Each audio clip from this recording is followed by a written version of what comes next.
Atenção, este é um vídeo feito a partir de um corte da live. Se você quer assistir esse conteúdo de primeira mão, você assiste às 6 horas da noite, de segunda a sexta, aqui nesse canalzinho. Todas as lives são apenas disponibilizadas para membros, então se você for ver a live por completo, você vai ter que ser membro. Ou se você quiser ver um vídeo específico antecipado, você terá que ser membro para poder acessar esse conteúdo, tá bom? Bom vídeo. Agora nós vamos ao nosso último e mais longo caso da noite, que é o caso do hospício de Barbacena. Eu tenho familiares em Barbacena. Dificilmente assim, eu só cheguei a os conhecer na infância, mas eu nem tenho memória direito com eles. Não sei nada direito da história dele, nem nada parecido. Então, não tenho muita lembrança do lugar, mas meu avô e meu tio vão lá de vez em quando. E eu queria saber o que aconteceu por lá. Quem vai nos trazer essa informação é o Brian, de Ossos Perdidos, seu canalzinho muito famoso, muito conhecido e muito bom. Muito bom mesmo, eu recomendo a todos, se vocês gostam desse tipo de caso. Atenção, que vai ser caso pesado, complexo, e se você não tem idade ou maturidade suficiente para assistir, tá por sua conta. Para assistir até aqui.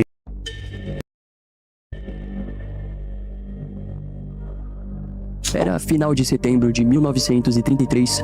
O sol ardia sobre as águas rasas do rio Itacambiruçu, no estado de Minas Gerais. Entre margens de pedras e areia fina, uma mulher chamada Ana Pereira de Oliveira, de 34 anos, batia as roupas da família contra as pedras. Ana era lavadeira, analfabeta e viúva. Sustentava os filhos sozinha na cidade. A propósito, é uma zona rural, tá? É uma área bem afastadinha, ela não tem muita coisa. De Grão-Mogol, no norte de Minas Gerais. O trabalho de Ana era repetitivo, mas honesto. A vida não podia ser chamada de fácil, mas seguia em equilíbrio. Até que um dos filhos, Luiz Pereira de Melo, de 16 anos, começou a apresentar comportamentos estranhos. Apesar de Luiz, desde criança, preferir a solidão às brincadeiras com outras crianças, Ana nunca imaginou que o filho pudesse ter algum problema. Contudo, na adolescência, esse comportamento se intensificou e Ana passou a suspeitar de que havia algo de errado com o garoto. Vizinhos e amigos, que já haviam enviado seus próprios filhos para tratamento médico, convenceram Ana a procurar ajuda. Ela então... Na época anterior, você ir para um hospício era um perigo contra a tua vida. Em contato com o Hospital de Neuropsiquiatria de Oliveira, onde novamente foi convencida a encaminhar o filho para um acompanhamento profissional. No dia da partida, Ana vestiu a melhor roupa no jovem, ajeitou os cabelos do filho e sussurrou uma bênção sobre a cabeça do garoto. Mas o que Ana não sabia era que aquele seria o último momento ao lado de Luiz. Permita-me apresentar, eu sou o Brian Emendorfer e seja bem-vindo a mais um episódio de Ossos Perdidos. Hoje vamos relembrar um dos momentos mais trágicos da história do Brasil. Um evento que, assim como a história de Ana, muitas vezes começava com esperança, sem que as famílias soubessem que o destino de seus filhos estava prestes a tomar um rumo inimaginável. É uma porcaria, porque a falta de conhecimento levava as pessoas a ter esperança de que um hospício era um local de recuperação e se tornava um ambiente de tortura, de humilhação, de experimentos humanos e piores acontecimentos possíveis, com pessoas fragilizadas. O jovem Luiz acabou sendo diagnosticado e transferido para o Hospital Colônia de Barbacena, situado nas montanhas de Minas Gerais. Ali, o jovem se depararia com um cenário de horror, marcado por violência e tortura, como vamos ver a seguir. As noites em Barbacena eram implacáveis. O frio cortava a pele do jovem Luiz como lâminas, enquanto a escuridão tomava os corredores da colônia. Ele e outros pacientes, desesperados, se amontoavam para tentar gerar calor. Sem cobertores ou lençóis, buscavam conforto, unindo camas estreitas e empilhando corpos enfraquecidos. Dormiam abraçados, não por afeto, mas por necessidade. Era isso ou não acordar. Enquanto Luiz lutava contra a... Cara, já não tem coberta no lugar, mano. Parecendo genuinamente uma cadeia. Não é hospício, morte não. E o esquecimento. Aquilo... Colônia, ainda tem coragem de ser chamado de colônia. Quilômetros dali, em Grão-Mogol, a mãe dele esperava. Ana, sendo analfabeta, contava com vizinhos para escrever cartas que jamais chegaram ao destino. Ainda assim, mantinha a fé. Por dias, meses e anos, ela estendia um pano limpo sobre a cama de Luiz. Se o filho retornasse, encontraria tudo como antes. Ana morreu aos 75 anos, sem saber o paradeiro de Luiz. Na manhã de sua morte, como fizera nos últimos Nossa. 32 anos. Ela arrumou a cama do filho. Enquanto isso, Nossa. Luiz seguia vivo na colônia de Barbacena, sobrevivendo ao que fica. Isso é absurdo demais, bicho. Ela não conseguiu saber o que aconteceu com o filho dela, como é que o filho dela estava. Ou seja, provavelmente não deixavam ela ter contato, não entrar ou ver nada. Ficaria conhecido como o Holocausto Brasileiro. Na década de 30, Barbacena, em Minas Gerais, era uma cidade de paisagens tranquilas, montanhas ao longe e ruas de pedra onde nada parecia acontecer. Mas, por detrás dessa calma, algo sombrio se escondia em um prédio antigo para onde eram enviados os indesejados. Não criminosos ou monstros, mas sim Só pessoas pessoas comuns, diferentes. descartadas como se fossem lixo. Epiléticos, prostitutas, alcoólatras, homossexuais, esposas abandonadas, jovens grávidas fora do casamento. Bastava Era isso que eram esses lugares. Um ambiente para descartar pessoas, não tratar. ser inconveniente uma E vocês acham que a humanidade hoje está com falta de empatia? A humanidade hoje está com problema de aceitação, de tolerância. Meu amigo, isso aqui é um cenário que não era absurdo há 60 anos atrás. Entendem? A ideia de que a psicologia e a psiquiatria ainda são tratadas como tabus, praticamente, porque as pessoas têm medo de serem enxergadas como loucas e, portanto, serem descartadas socialmente como era o que acontecia? Vocês têm essa noção? Que até hoje a pessoa evita se tratar mentalmente pelo risco dela se sentir rejeitada socialmente. E isso causar esse tipo de coisa. peça fora do lugar e o destino era o Hospital Colônia. O Hospital Colônia foi fundado em 1903. Esse Colônia tá me irritando um tanto. O que tem de Colônia nesse tronco? Um objetivo que no papel parecia nobre, receber e tratar 200 pacientes. Mas essa promessa se perdeu com o tempo. A política de internação indiscriminada e o abandono estatal transformaram o lugar em uma prisão sem grades. Com os anos, os números se grade, eu tô tornaram vendo grade. Nessa... Mais de 5.000 pessoas se espremiam em corredores imundos e o cheiro era sufocante. O que deveria ser um hospital acabou se transformando num cemitério de vivos. A estrutura era um labirinto de pavilhões desorganizados, sem qualquer lógica médica ou humanitária. Pacientes eram internados sem critérios. Crianças dividiam espaço com adultos. Homens e mulheres se misturavam. Pessoas com distúrbios mentais conviviam com outras ainda lúcidas, conscientes do inferno ao redor. Com a superlotação, o chefe do Departamento de Assistência Neuropsiquiátrica, José Consenso Filho, decidiu retirar as camas e substituí-las por capim, a fim de liberar espaço para novas internações. A ideia foi tão bem recebida que o próprio hospital recomendou o modelo ao governo de Minas Gerais. Em 1900...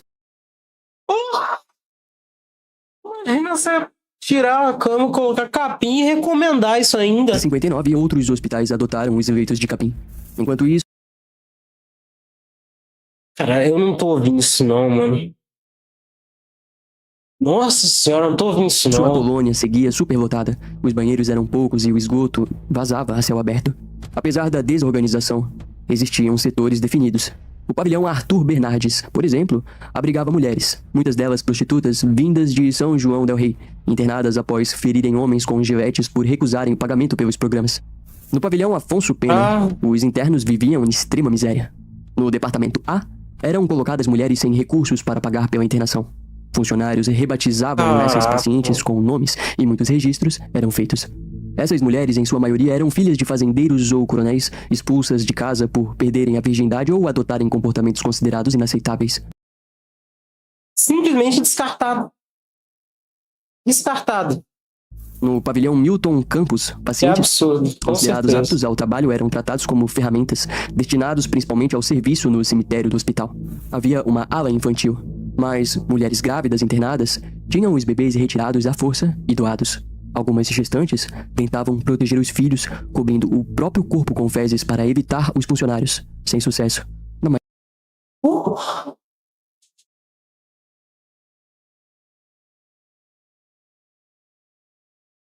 Cara, a humanidade já foi muito pior. Meu Deus. está vivendo numa tranquilidade. Você pode achar que não, mas está com a vida muito mais tranquila. Maioria das vezes, os recém-nascidos Putz, saudáveis, grila. arrancados dos braços das mães, eram colocados em berços ao lado de crianças com paralisia cerebral. No geral, o Hospital Colônia parecia um reduto de loucura. Mas o que era essa loucura? Estava nos pacientes? Ou em quem mantinha aquelas pessoas trancadas? E a doença tá em quem mandava nessa porcaria desse ninguém lugar. discutia o conceito de sanidade. Funcionários Caraca, nós estamos em 7 minutos ainda, bicho. Eu já tô... O veia saltando. se viam como pessoas comuns cumprindo um trabalho pesado. Pacientes faziam parte da rotina e da responsabilidade de cada trabalhador. Sem compreender o que viam, os profissionais apenas repetiam o comportamento dos colegas. Como hoje em dia, novos empregados em qualquer empresa seguem ordens sem questionar se a tarefa tem sentido ou propósito, os funcionários viam Colônia como um simples emprego. Mesmo desagradável, o trabalho garantia o sustento de cada trabalhador. Mas aí que tá, existe o experimento dessa culpabilidade, que é exatamente você dar autoridade para alguma pessoa, só seguir as ordens, e aí ela aplica aquele...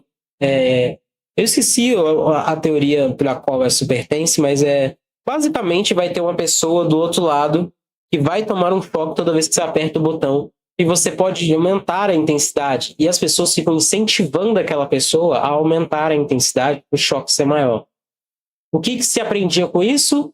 De que a pessoa conseguia transferir a culpa de fazer mal a alguém, desde que essa culpa fosse dada por uma responsabilidade de alguém. Se eu fui mandado fazer, a culpa não é minha. Me mandaram fazer aquilo. E isso isenta a pessoa de seus próprios atos na cabeça dela, o que permite ela cometer absurdos muito grandes. Nenhum deles sabia ao certo quem era louco. Ética e moral seguiam padrões diferentes dos atuais. E apesar de ser um hospital, o Colônia carecia de médicos.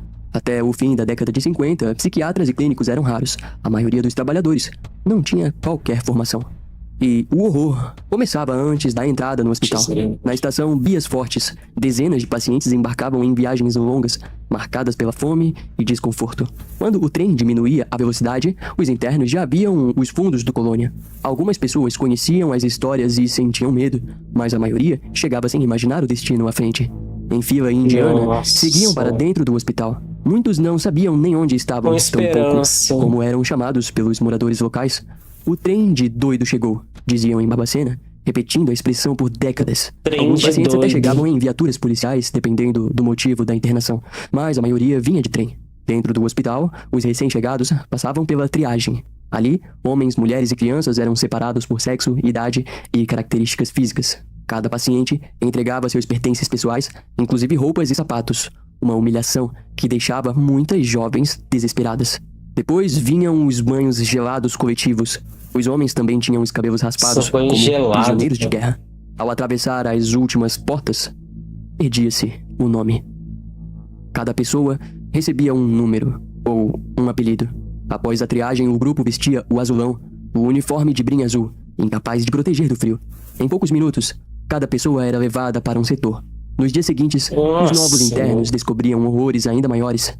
O café da manhã era servido às 8 da manhã, mas apenas para quem estivesse na fila, o que exigia acordar ao menos 3 horas antes. Ainda escuro. 3 horas? 3 horas antes? Castigava e a chuva era frequente. Para conseguir um pouco de café, pão e manteiga, os pacientes se aglomeravam por horas.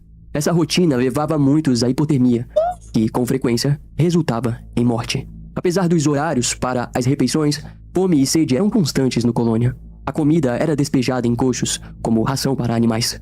Quem chegava primeiro comia. Os demais buscavam restos ou recorriam ao extremo, como ingerir fezes. A cozinha usava cerca de 120 quilos de arroz e 60... Nossa, cara do céu. Você é tão podre. quilos de feijão por dia. Isso claramente não supre uma demanda de quase 5.000 pessoas. Para aumentar o volume, os funcionários engrossavam a água preta com farinha de mandioca.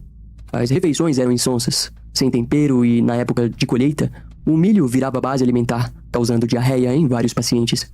Quando havia carne, era triturada e misturada à comida, pois utensílios como facas e garfos eram proibidos. Diante de tanto sofrimento... Porque uma pessoa podia machucar tanto ao outro quanto a si mesmo. Isso aí no hospício é realmente uma coisa que acontece. Alguns tentavam resistir ou apresentavam comportamentos considerados inadequados. Essas pessoas eram espancadas, isoladas ou submetidas a duchas frias em torretas. Na forma mais cruel de punição, recebiam choques.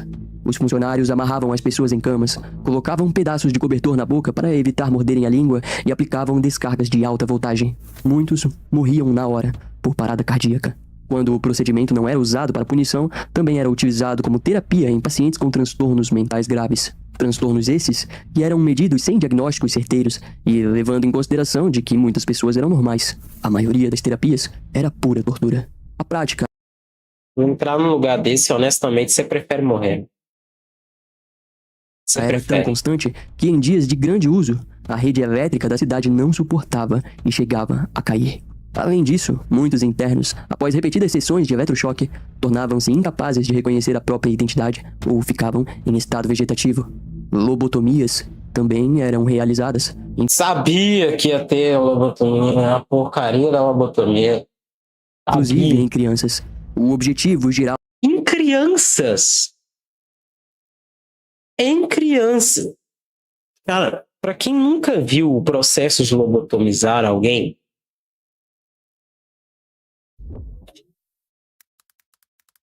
eu vou explicar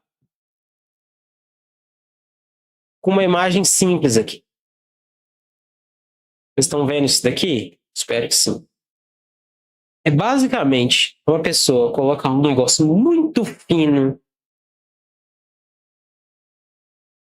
na proximidade do globo ocular. Não é na proximidade, é numa região específica do globo ocular.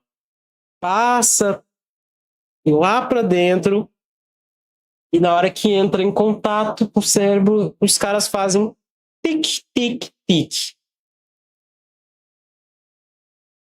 E o que isso acontecia? O que isso causava? Para alguns, entendiam que pessoas do lóbulo frontal, tá certo? Do lóbulo frontal. O que eles pensavam? A pessoa que tinha esquizofrenia, crise de pânico, dor crônica, distúrbio de violência, a pessoa que era constantemente agressiva ou dada como maluca, imediatamente depois desse procedimento, ela ficava neutra.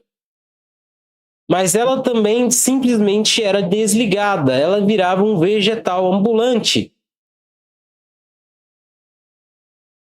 Não é como se isso salvasse alguém. Não. Destruía a vida de pessoas. Destruía. E faziam propagandas disso, como vocês podem ver na tela aqui. Você está deprimido? Você sofre de ansiedade? Você talvez precise de uma.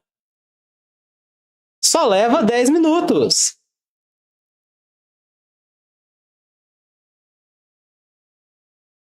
Cara.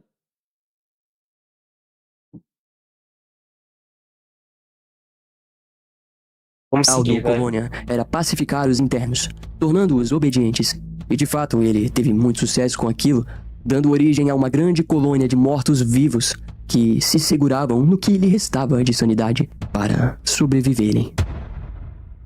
Nem tinha A sanidade. tragédia do Hospital Colônia era marcada por cenas mórbidas. Médicos e funcionários não apenas presenciavam a violência, muitos participavam dela. O resultado era previsível, mortes frequentes. É possível imaginar que todos os corpos fossem levados ao crematório do hospital. Alguns, de fato, eram enterrados, mas cadáveres de pacientes com melhor estado físico eram vendidos para universidades, transformando o hospital em um fornecedor de corpos, uma fábrica que sustentava a própria engrenagem. O filósofo francês Michel Foucault... Basicamente, estavam financiando um abatedouro de pessoas para conseguir órgãos. É isso. que eu tô Já enxergando. apontava que instituições psiquiátricas, nas primeiras décadas, não serviam apenas para tratamento, mas como ferramentas de controle social. Esse controle envolvia a internação, o tipo de terapia e o destino de cada indivíduo. No Brasil, porém, o controle virou o extermínio. Entre 1969 e Não só no Brasil, velho. Não foi só no 1980, Brasil. mais de 1.800 corpos foram vendidos sem o consentimento foi. das famílias. Nesse intervalo, a Universidade Federal de Minas Gerais adquiriu cerca de 543 cadáveres. Em novembro de 1970, a Faculdade de Medicina de Valença negociou um lote com 45 corpos. A Universidade Federal de Juiz de Fora também participou dessas compras. Cada corpo custava, em valores atuais, cerca de 360 a 400 reais. Em menos de 10 anos, o Colônia lucrou aproximadamente 600 mil reais, sem contar a venda de ossos e órgãos. Infelizmente, as transações aumentavam no inverno, quando o número de mortes era maior. Segundo o psiquiatra Paulo Henrique Alves, Matavam pessoas pra vender. É isso. de Belo É isso Horizonte, que que aconteceu. ainda era estudante na época, os alunos desconheciam a origem dos cadáveres. No primeiro ano de medicina, ele e os colegas notavam a magreza extrema e as doenças nos corpos utilizados em aula. Mas mesmo assim, os cadáveres eram comprados em larga escala para as aulas de anatomia. Esse comércio, no entanto, teve Pra fim dar com aula, mano, não era nem pra utilizar pra doação, pra não sei o que. Não, o corpo tá doente e tal. Analise aí. o passar do tempo. Com o tempo, as universidades Tudo passaram aí. a reduzir os pedidos de corpos. E, diante disso, o hospital buscou novas formas de descartar cadáveres. A principal escolha foi dissolver os corpos em ácido dentro de tonéis no pátio, muitas vezes diante de outros internos. Depois, os Como funcionários... é que ninguém enxergou isso como desumano, cara? Como é que ninguém chegou e falou, mano, para que isso tá errado. Para que isso tá doentio. Por que que pôde continuar assim? recolhiam os ossos para a venda. Mesmo assim, muitos cadáveres ainda acabavam no cemitério do Colônia, também conhecido como o Cemitério da Paz. Construído Cemitério da Paz, eles não tiveram paz em junto vida. ao hospital no início do século XX, o Cemitério da Paz guarda valor histórico. A rotina incluía pacientes mais fortes carregando caixões em uma marcha fúnebre. Homens vivos Meu transportando os Deus. mortos. Uma cena que marcava profundamente quem assistia. Dentro de carroças de madeira, os caixões seguiam com uma cruz vermelha pintada nas laterais. Após lançar os corpos nas valas, os internos começavam a cantar. Esse comportamento remete às work songs, criadas por africanos escravizados nos Estados Unidos, que cantavam para suportar o trabalho forçado.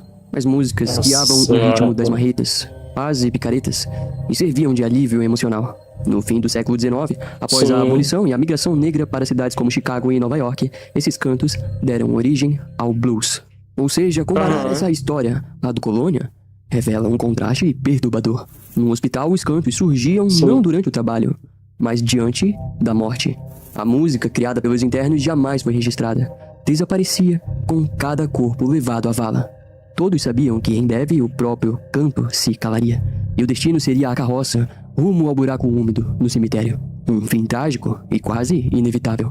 Mais tarde, Fim de no todo final mundo da ser década de igual. 70 e início da década de 80, foi criada a primeira legislação brasileira específica, determinando que corpos não reclamados em hospitais públicos poderiam ser usados para fins científicos. Nesse período, o Cemitério da Paz foi desativado pelo novo doutor responsável do Colônia, Jairo Toledo. O motivo para a desativação era simples: o cemitério não absorvia mais a demanda. No mesmo período, Jairo passaria ainda a Porque senão continuava, proibir o dane-se. comércio de cadáveres. Ele estava disposto a acabar com o comércio da morte que o hospital estava envolvido. A motivação era ética. Mas tanto é que sua chegada no hospital era Bastante. consequência de uma sucessão de acontecimentos que já vinha revelando o mecanismo macabro por trás das portas do Vai Colônia. ouvindo. Acontecimentos esses que vamos ver a seguir. Para entender Nossa. como se iniciou a queda do Hospital Colônia, é preciso voltar para abril de 1961. Naquele mês, o fotógrafo Luiz Alfredo, da revista O Cruzeiro, viajou até Barbacena com o colega José Franco. O objetivo da dupla era registrar o que havia por trás dos portões de ferro do Colônia. Isso aconteceu porque jornalistas começaram a ouvir rumores sobre algo grave que acontecia ali, mas poucos sabiam do que se tratava, e ninguém teve coragem de investigar. Luiz, com apenas 28 anos, estava prestes a entrar para a história. Na chegada ao hospital, os dois foram recebidos por freiras, Ele imagem que tirou todas as transmitia a fotos. santidade. Logo após a entrada, já era possível ouvir ruídos estranhos vindos do pátio principal. Enquanto se aproximava do pátio, Luiz notou um cômodo fechado, apenas com arame.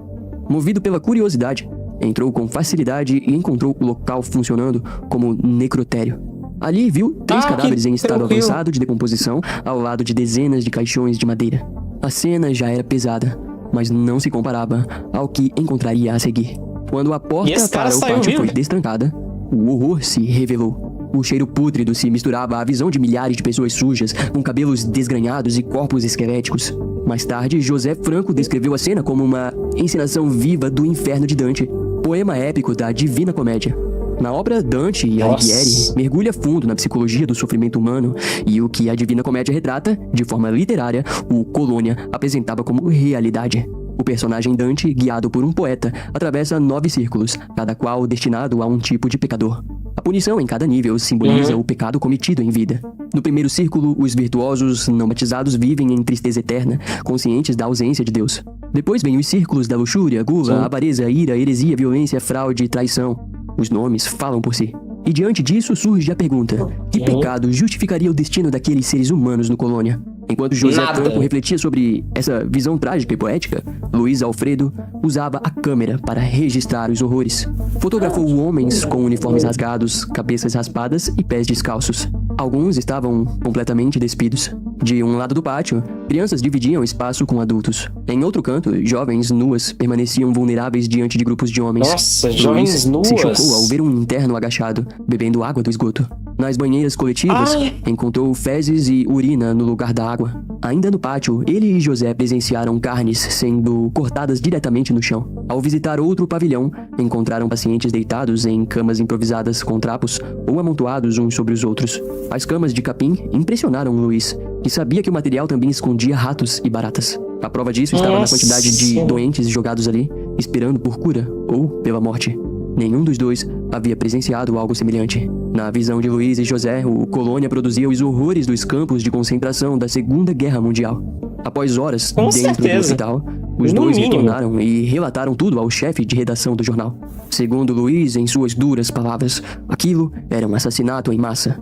Depois de revelar suas fotografias, todos perceberam ainda mais o quanto o Colônia era terrível. Imediatamente, começaram no desenvolvimento de uma matéria que intitularam de A Sucursal do Inferno, publicada em maio de 1961. A reação foi imediata, principalmente política.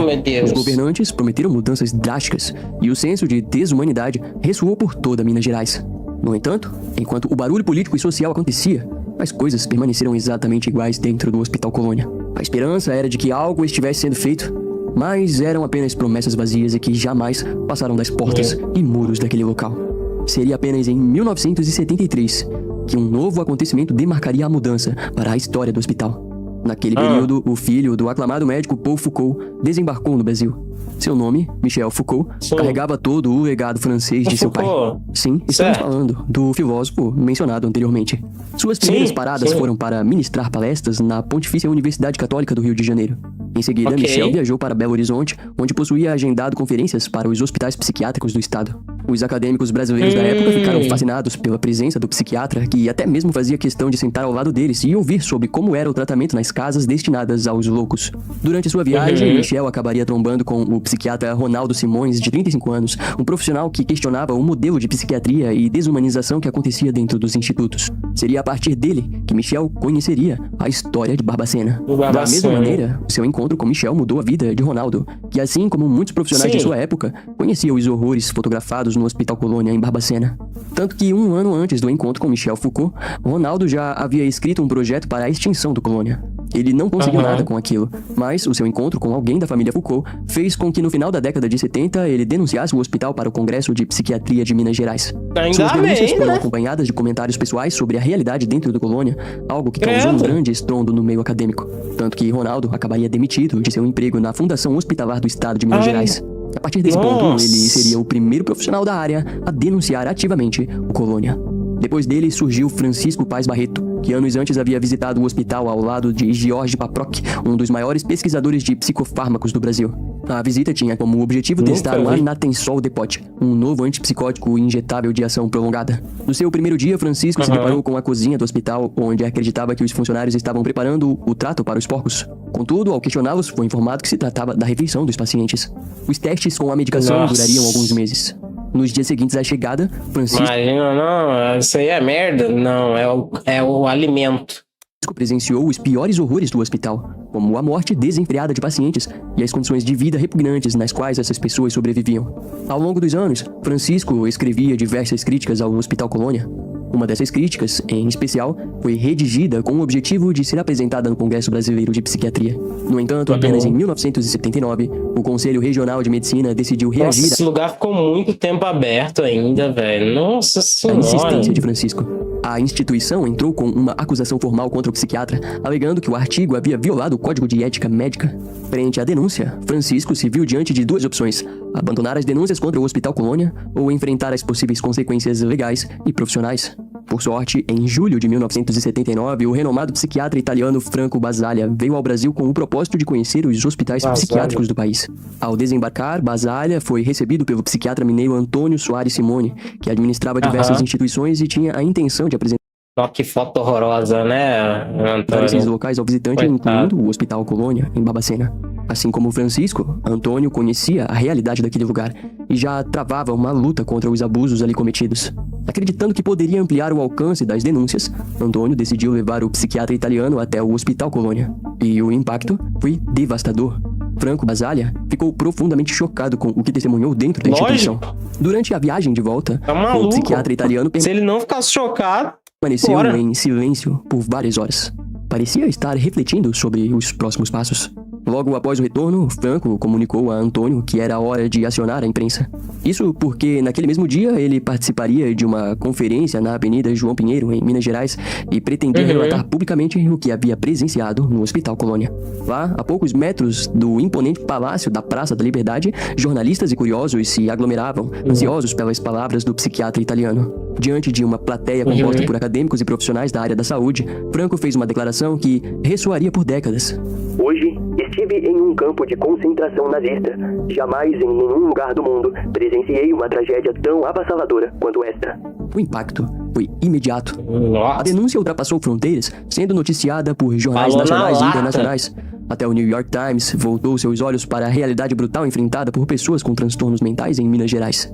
No entanto, nem todos estavam dispostos a permitir que aquela verdade viesse à tona. O psiquiatra Antônio Soares Simone, que teve a coragem de desafiar o sistema, foi processado por representantes de hospitais psiquiátricos. O Conselho Regional de Medicina chegou a cogitar a cassação vai cagar, mano. Nossa, eles querem do sair diploma de Antônio. vitoriosos Mas naquela ainda. altura já era tarde demais. O jornalista Hiram Firmino havia publicado uma série de reportagens intitulada Os Porões da Loucura, no jornal Estado de Minas.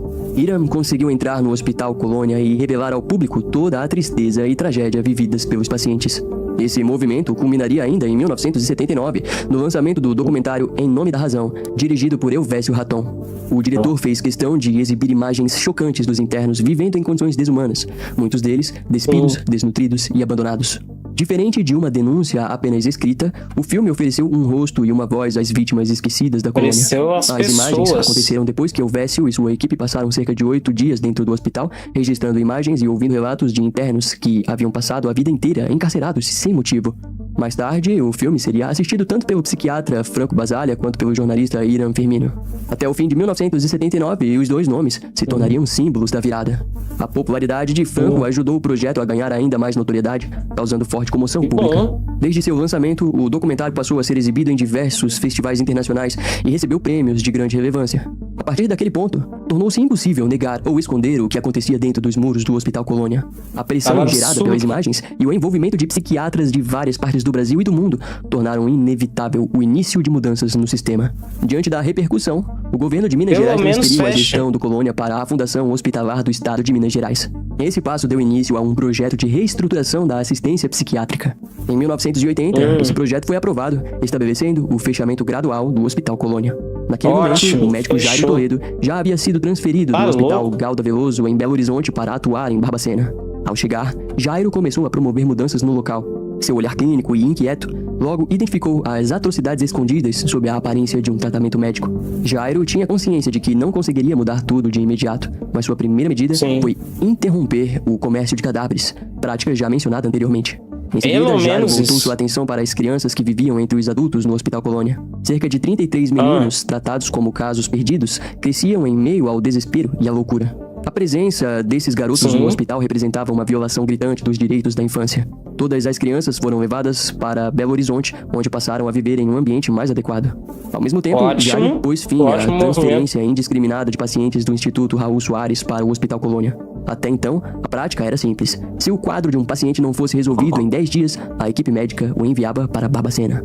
Sem o tratamento adequado, essas pessoas acabavam piorando dentro dos pavilhões. Jairo ainda descobriria a utilização recorrente do termo enterite do alienado nos laudos médicos para justificar mortes causadas por diarreias severas, quando na verdade os pacientes estavam morrendo por completo abandono. Para conter o fluxo de pessoas enviadas sem qualquer critério ao hospital, ele estabeleceu um novo modelo de regionalização do atendimento. A partir de então, apenas pacientes do sul de Minas, da zona da mata e das vertentes poderiam ser transferidos para Barbacena. Aquele era o fim do temido trem de doido, que durante décadas despejou brasileiros de várias partes do país na estação Bias Fortes. A resistência contra a loucura institucionalizada começava, finalmente, a tomar forma. Jairo criou ainda um módulo experimental dentro do Esse Jairo manda bem nas coisas aí.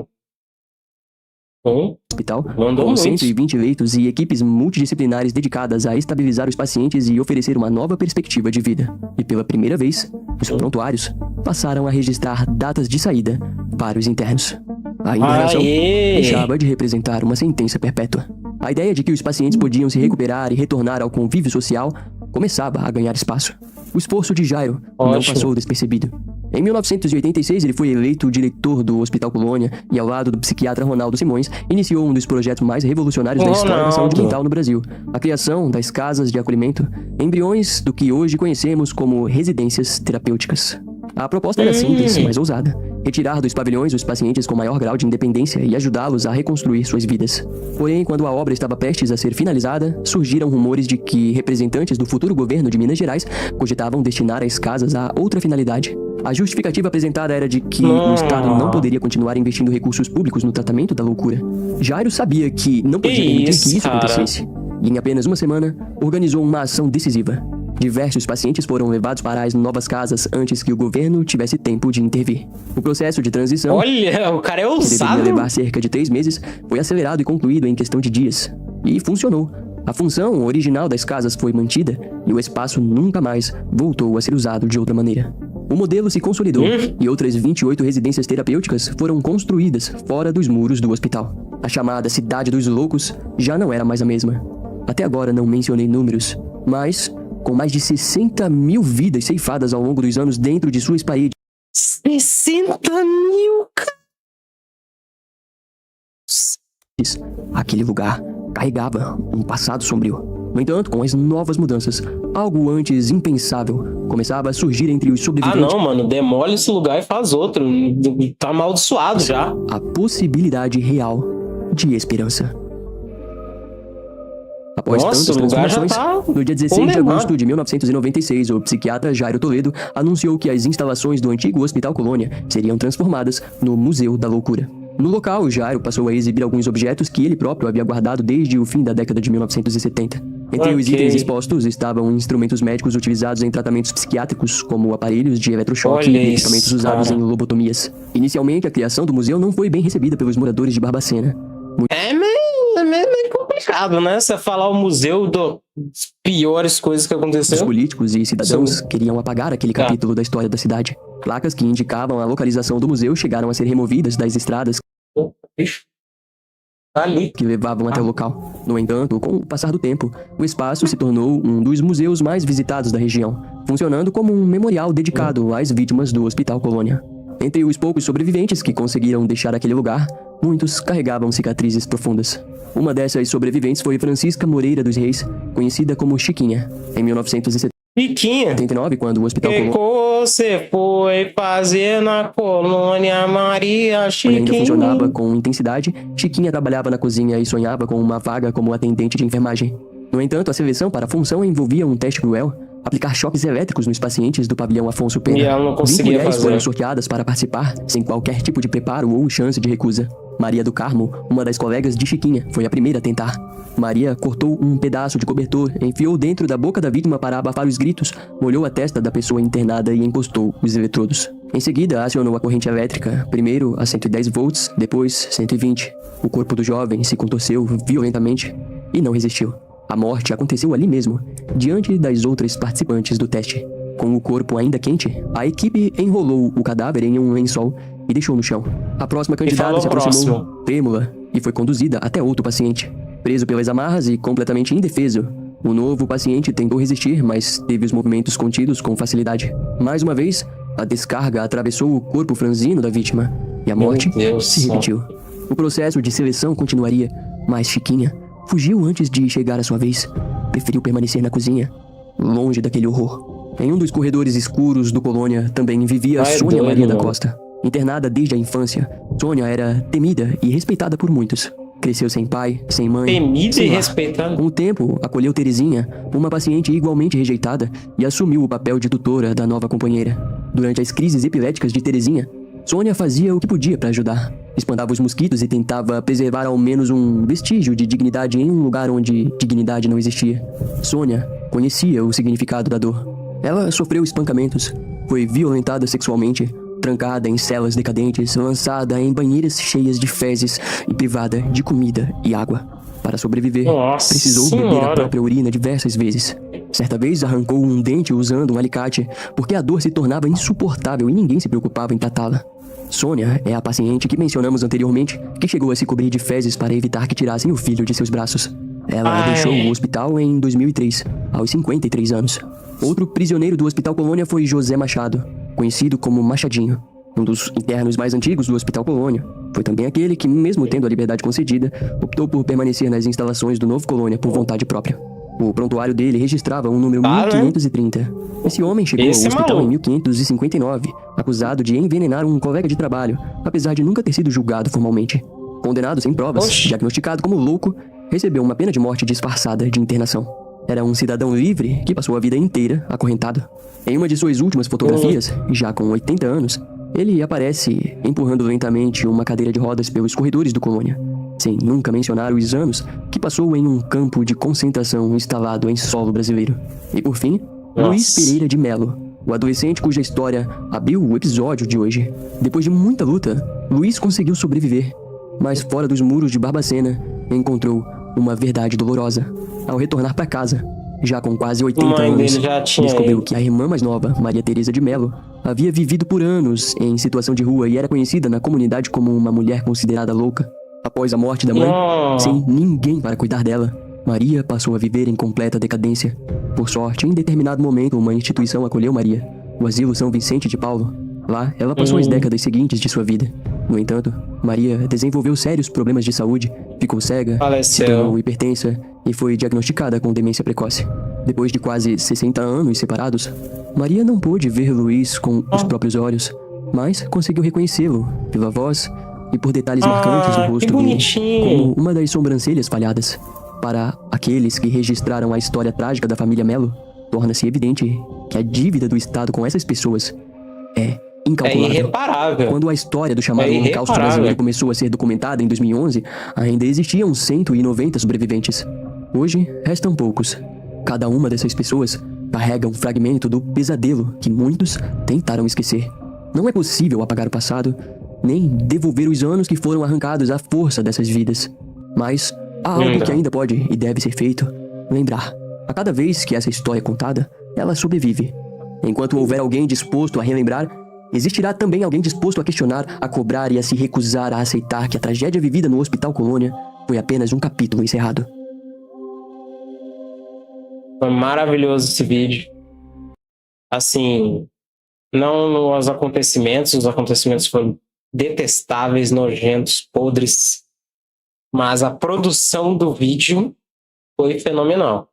Meus parabéns a todo mundo, o Brian principalmente, e eu espero de coração que a gente jamais enfrente algo parecido com isso. Porque se a gente acha que nós estamos intolerantes hoje, de que não há muito espaço para aceitação e respeito, basta olhar para esse tipo de passado e ponderar de que a humanidade achava normal. Ela achava tranquilo, de boa, só mais uma sexta. Pessoas eram condenadas a uma morte em vida e estava tudo bem. Então, se você acha que você está em tempos loucos, você não viu nada.